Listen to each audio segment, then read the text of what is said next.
everyone, and welcome back to another episode of the Discayas podcast. I'm your host, Banag. You caught our last episode, which is the networking series. Series. We covered the basics, we what networks are, why they are matter, and how they help us communicate and share resources. Today, we're stepping things up and diving into the physical and digital building blocks of network, the components that make networks function, and the topologies that define how these devices are arranged. And of course, joining me today, this is the usual crew. Gab, how's it going? Sup, pre? Sup? Tayo na naman magkakasama ngayong gabi at maglolokohan na naman tayo dito. De, joke lang. So, hello everyone. So, excited na ba kayo sa pag-uusapan natin ngayon? So, today we are getting into the nerdy stuff. So, bagay sa atin to mga nerd tayo eh. So, you can actually see when you open a server room or look behind your Wi-Fi router. So, there's basically the episode, everything from that yung mga blinking na nakikita natin, yung mga kulay yellow, that suddenly makes sense about, diba?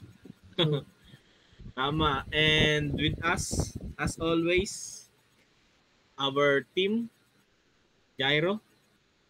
So happy to be here, no? I can't wait to talk about switches. My favorite underrated piece of technology.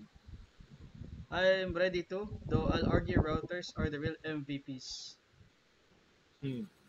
I'm just here to represent the technicals who probe behind this, trying to figure out why someone unplugged the access point to the charge their phone. paring Michael, may masasabi ka ba?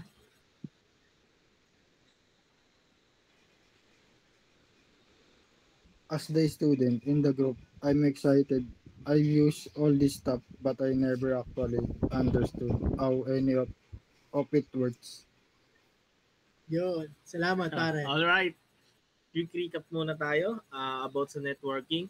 So networking, it's all about connecting devices to share information, resources, and services.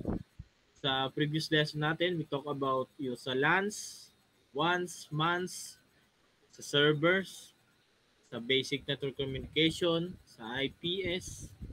And today, we're going to go deeper.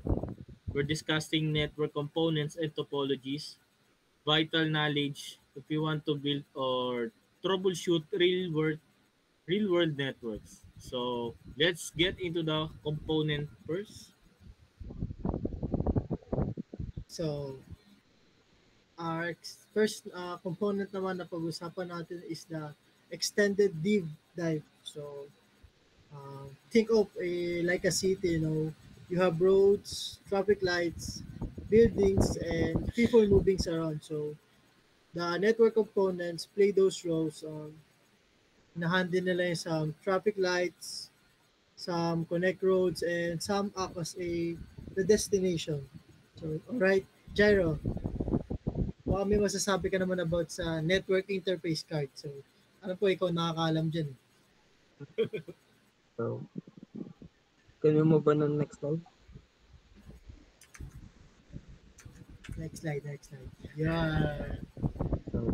So pag-uusapan natin si NIC or Network Interface Card. So, first of all, the definition of it. So, a hardware component that allows a device, computer, printer, or server to connect to a network. So, yung purpose nito is it converts data into electrical or wireless signals for transmission. Uh, so the NIC devices, so ito yung nagsisilbing passport ng devices nyo para sa network world. So, without it, so magiging offline kayo. So, explain ko lang ng mas maigi, no? So, NIC is the hardware that literally lets your device talk to other devices.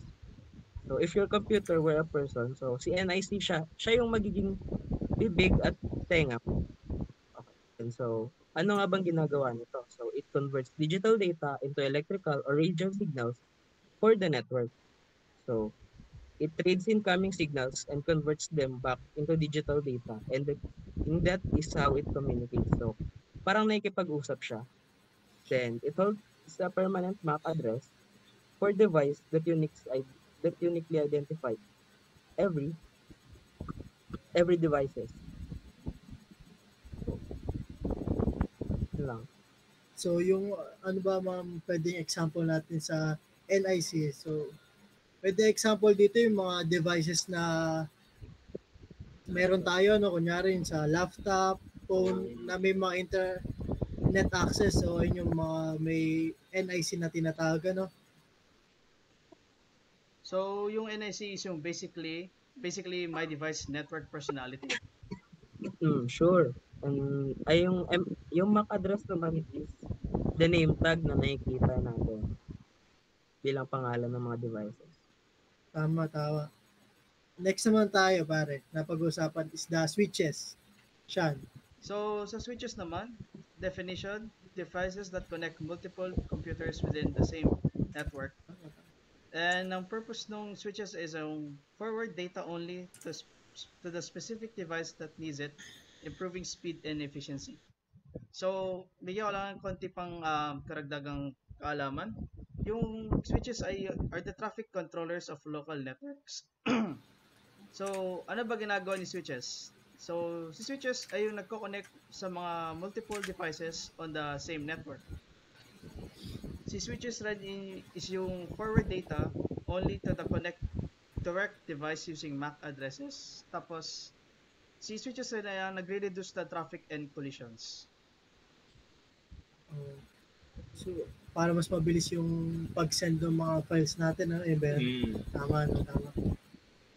Meron tayong fun facts about dyan sa switches na switches is operate mainly at the data link layer which is yung layer 2 ng model of the OSI. Model.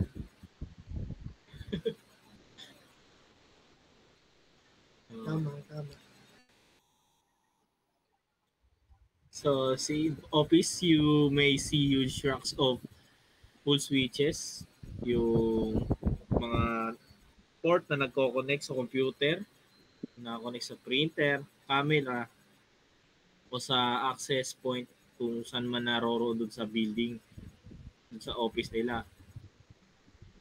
So yung switches pala yung na parang nagbabantay sa dalawang devices para hindi sila mag-away. Kunyari parang mga barangay tanod ng mga officer O, Yung pala yun. tama. Para siya yung parang mismong guard na parang walang kaagulo sa mga digital devices natin. Tama. So next naman is the routers. So sa akin to router. So definition of the routers. So definition, devices that connect different networks together such as a home network to the internet. So purpose naman ng routers is decide the best path for the data to travel. So example na ginagawa naman ng mga routers natin is the kagaya nga nung purpose niya is the chose the best path for data to travel para mas mapabilis. Use the IP addresses instead of the MAC address. So provide firewall and security functions in many cases. Mas secure siya. So route traffic between LANs, WANs, and the internet. So yun lang. So, kung yung switch, na ayahan tulad natin siya sa traffic controllers. So, si router naman yung GPS system. So, routers are used for routing tables, so which acts like digital map, showing the best path to different destinations. So, siya yung nagpapakita ng, ano ba? Sorry. Okay lang yan. Makatatanda mo Bakit din yan. talandaan kung saan pupunta yung data. Tama. Paring Michael, may tanong ka ba? So my home Wi-Fi router is both router and access point. Yung home router are combo devices ng router plus switch plus AP, tapos minsan may kasama na ring modem. Susunod, meron tayong hubs. So, hubs. So, ang definition ng hubs is basic devices that connect multiple computers but broadcast data to all of them. So, yung purpose niya is to provide simple connectivity. So, mostly outdated now. So, matagal na siyang gamit. Hindi na siya ginagamit ngayong modern. So, extra detail lang, no? So, hubs don't think. So, they don't learn. So, hindi sila nag-iisip. They treat communication like a one big shouting match, no? Parang nagsisigawan lang sila. So, old na siya pero useful pa rin siya for networking history. Um, hub. So, tama.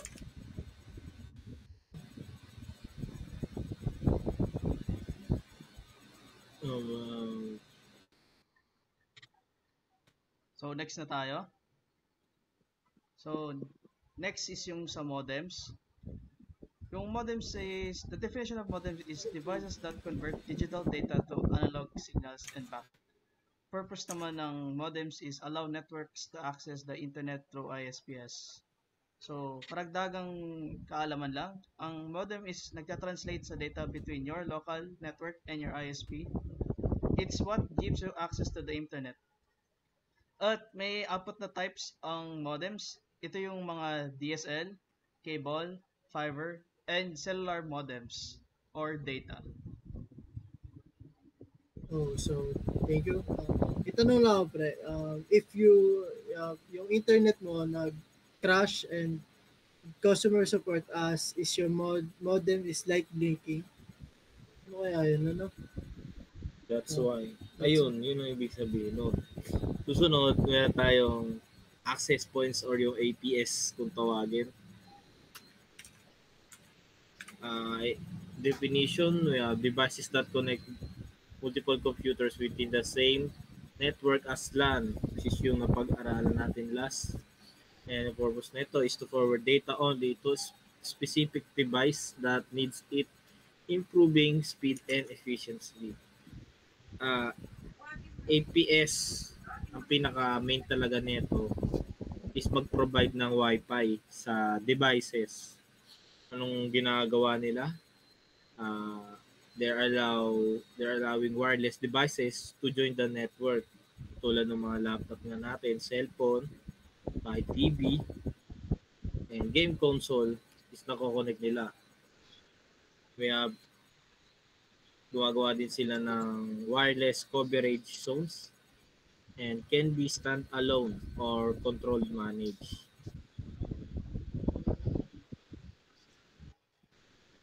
So the big circular devices in school ceilings are access points. Tama. And wag nyo siyang tatanggalin kasi pag tinanggal, kahit kailangan nyo i-charge yung cellphone nyo, kailangan nyo magsaksak doon, hindi nyo pwedeng tanggalin yung APS.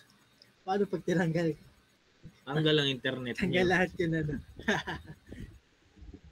Next naman tayo is the cables and connectors. So, next slide po tayo. Cable and connectors. So, first is the Ethernet.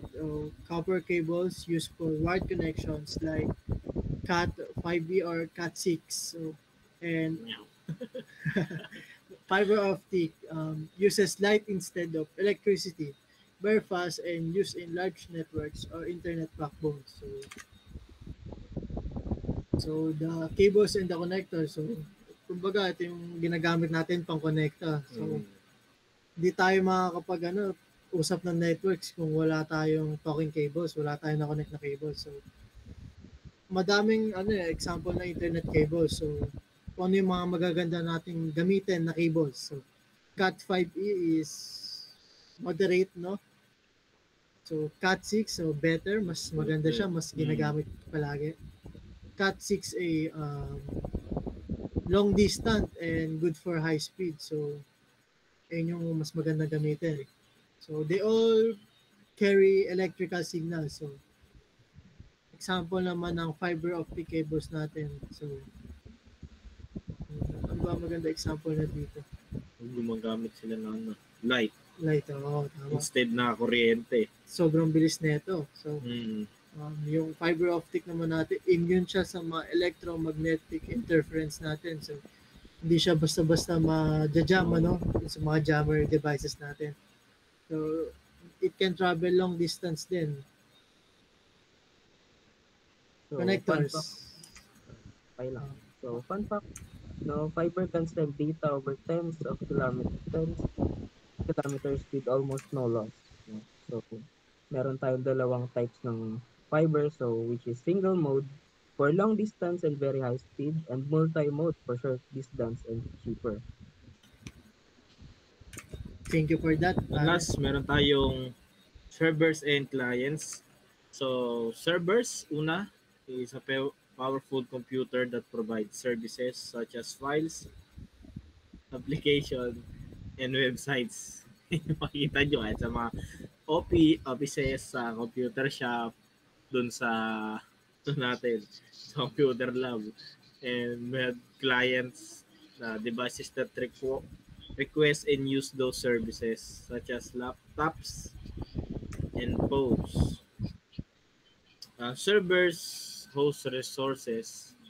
Sila yung host resources and yung clients naman yung nagre-request sa kanila. Ito naman yung pwedeng provide ng servers. Meron tayong websites, yung mga files, applications, authentication, database, at yung mga emails natin. So Zoom calls, Google Docs, Netflix, all that comes from server. Exactly. Millions of them all over the world. So parang yung servers and clients, parte na ng buhay natin sa araw-araw, no? Like every technology na ma-use mo, may server and client yan. Hindi pwedeng mawala yan. So, yun. Tama. So, next tayo. So in this video, we will see how different topologies work. So for our cast, we'll have Banag as our main server, and Aurelio, Casanova, Tadena, Manito, and Navales will act as computers, and the brown envelope will act as a file. So first, bus topology. So we see here all devices are connected along one single main line. So here Manito starts to send file, passing it to Casanova, to Banag, then Aurelio, and Tadena, finally reaching Navales. So this shows how data travels along the shared cable. But watch what happens when Banag steps out and breaks the line. So the file cannot reach Navales as one break in the cable means entire bus network fails.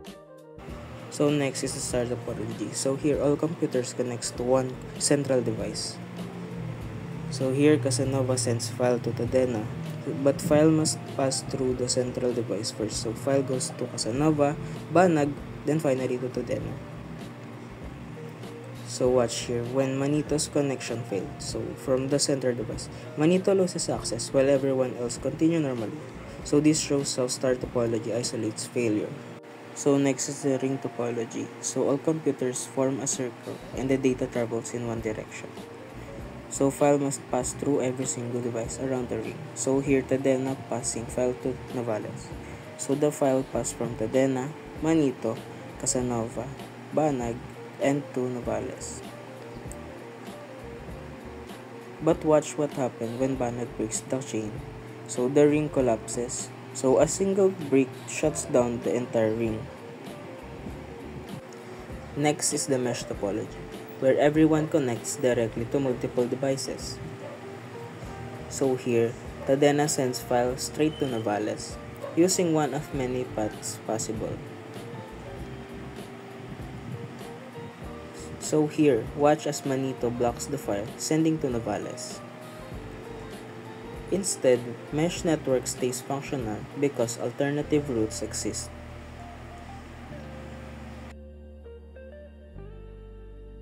Lastly, the hybrid topology. So this is a combination of different topologies into a hybrid setup. So one group made a mesh and the other is bus.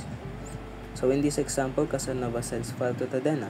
The file traveled first through the mesh to Navales and moved through the bus line until it reaches Tadena. So the hybrid networks are flexible as it's a mix of different designs depending on the needs of the system. And that is all for how different topologies work. Thank you for listening. Ngayon, tapos nyo panoorin yung video na ginawa namin, yung example, pinakita namin yung 5 network topologies natin. So, topology is the layout of a network, the pattern that shows how devices connected. So, let's go through each one. We have first the bus topology. So, sa bus topology naman, imagine nyo yung isang road na may madaming bahay na connected. So, basically, like, parang, ano ba to? Ganun lang yun. Parang, Meron ba tayo dito sa PPT natin? So, yun. So, yung bus topology, yung layout niya is yung all devices share one main cable. Tapos yung advantage naman ng bus topology is cheap, tapos easy to install. Pero ang disadvantage naman niya is yung a break in the main cable brings the whole network down. Slow with many users. Ang example niya is yung mga early home or small office networks. Next. So, next tayo. The star topology naman tayo. So, star topology, yung layout naman niya is all devices connect to a central switch or a hub, yung pinag-usapan Yung natin. kanina, yung gulo-gulo. So, advantages naman ito is easy to manage. If one link fails, others remain working. So, hindi siya nakadepende sa isa lang. May kanya-kanya silang ano. May kanya-kanya sila, lahat sila independent. Tama. Disadvantages naman ito is na if the central switch fails, the entire network goes down. So, syempre, mag-fail naman talaga yun kasi diyan kayo nakakonect lahat. Oo.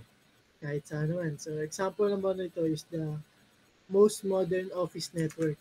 So, the pros of the star topology is easy to manage, easy to expand, failure in one effect doesn't affect the others. So, independent nga siya. Yung cons naman is the central switch is a single point of failure. So, ayun lang yung pwedeng pag-cause ng failure niya na yan.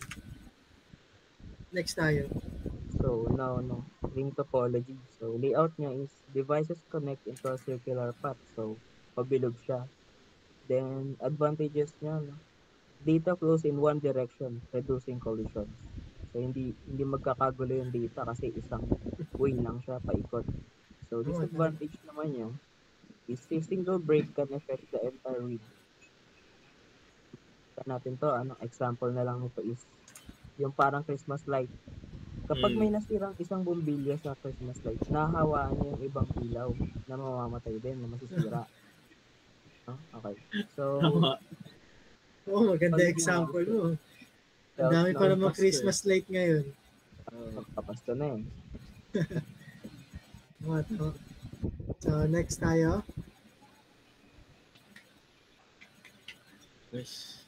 Mesh topology. This is the king of reliability. Yung pros naman niya, very resilient, no single point of failure, great for large buildings and organizations. Ang cons naman niya, expensive and complex cabling. So, yung layout ng mesh topology natin is that every device connect to many others. So, many to. Advantages naman is very reliable, multiple paths for data. So, disadvantages is expensive and complex. Mahal to masyado. Many to many. Example is the large enterprises networks, backbone infrastructure. Kaya mahal siya gamitin kasi yung pinagagamitan niya. Next. Last natin yung hybrid topology. So, last is yung hybrid topology. Ang hybrid topology, ang layout na is ang combination of two or more topologies. Example, star and bus topology. Ang advantage naman niya is ang flexible and scalable.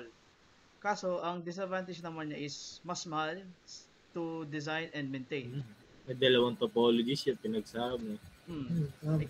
Ang example niya is yung sa mga universities, corporate campuses, big hotels. So, yung mga malalaking buildings na talaga yung mga handle ni hybrid topology. Ngayon, tapos na natin discuss yung mga network topologies natin. Ngayon, magbigay naman tayo ng mga real life examples na makaka-relate yung mga viewers natin, no? Umpisa mo nga, Gab. Una. So, estudyante naman tayo. Lagi natin nakikita is yung star topology sa mga classroom natin dun sa lab, di ba? Access point in hallways, yung mga nadadaanan natin. Switches sa cabinet dun sa lab natin, yung sa may taas, di ba? Ay yung mga lagi natin nakikita. And servers in a central IT room. Saan ba servers sa RTU? Hindi ko pa napupuntahan yun. Pero basta meron the server. Diba? Kaya tayo Sir Noel ata.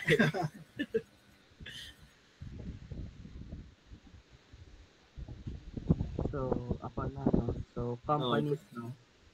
Na may, star, tapos mesh topologies na gumagamit ng fiber uplinks tsaka backup links. So, para sila makapag-send ng data sa iba't ibang, kunyari, iba't ibang teams, kailangan ng star para mabilis makapag-send, for fiber din para mabilis na internet. Ikaw, Sean, may mga example ka bang mabibigay? So, example ko is yung mga cafes tapos mga small businesses. Basic router plus access points. Tapos sometimes a switch for extra devices. Tapos yung minimal wiring sa mga cafes and small businesses. Tama. Mga free wifi nila doon. It's cool how these topologies really change based on the environment. Tama. So, inclusion.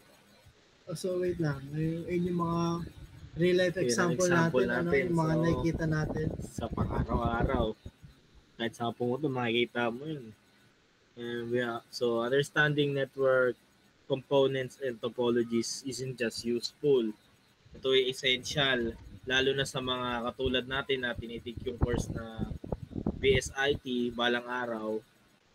Mapapakinabangan natin itong mga to pag naging isang ganap na tayong IT professional.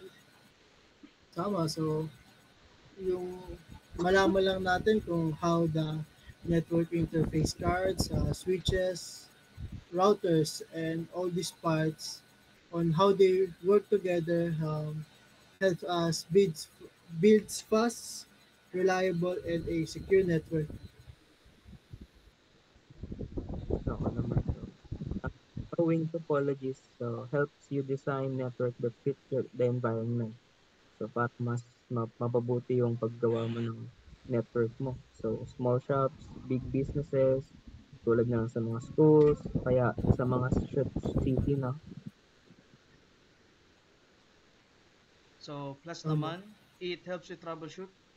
Pag alam mo kung paano connected yung mga bawat bagay, so kaya mo na siyang ayusin ng mag-isa without the help of online videos or anyone na mas experience pa kasi sa'yo. Tama, no?